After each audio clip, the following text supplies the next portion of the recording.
welcome to this video where I'm going to focus in on a hip flexor or a psoas stretch.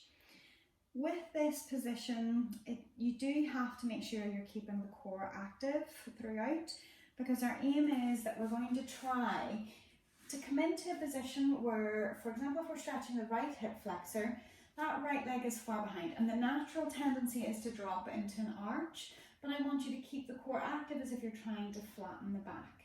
Now what you might find is whenever you get into this position, that if this isn't particularly comfortable, this maybe isn't the version for you, but if you're able to bring yourself up so that heel is underneath your sit bone, you can do this with shoes on or shoes off depending how the feet feel, but you're trying to bring your sit bone down onto the heel, your knee is in line with the hip on that left side, and your two hands are nice and tall. You might even find that you need some blocks underneath your hands, and that sometimes can help you get a little bit more support and maybe a little bit more pressure into the stretch. So it's optional whether you choose to use them. It might be a book or whatever you have to hand. The right leg is reaching behind and you're trying to make sure that that right hip is rolling down into the floor.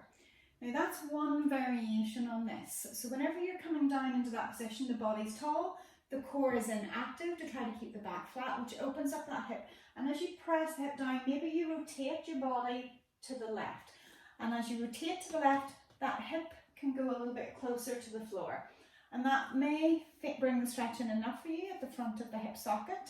If it does, you hold it and you wait for that to ease. And you can increase that stretch a little bit further, looking further round or pressing the hip further down. And do that 3 times within the one held position, just going further each time.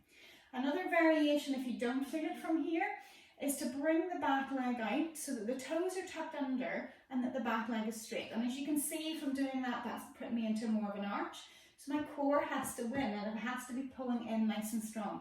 And that way I'm having a fight between straightening my knees and flattening my back, but flattening my back wins. So from there, the option is the same. You can press that hip into the floor. Maybe you need to walk your hands to the left to allow you to pivot a little bit more. And you will notice that that heel on the right will move out to the right.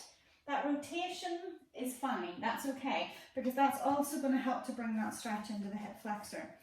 So feeling that stretch sensation, it's not pain. It's a type of pain, but it's not direct, sharp pain, which is telling you that you need to come out of it.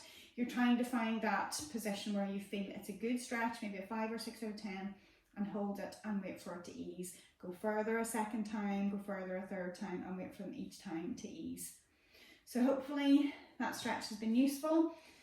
If you have any feedback, let me know. Otherwise, any suggestions for other videos, get in touch and we'll see what we can put together for you. Thanks for watching. So hopefully that stretch has been useful. If you have any feedback, let me know. Otherwise, any suggestions for other videos, get in touch and we'll see what we can put together for you. Thanks for watching.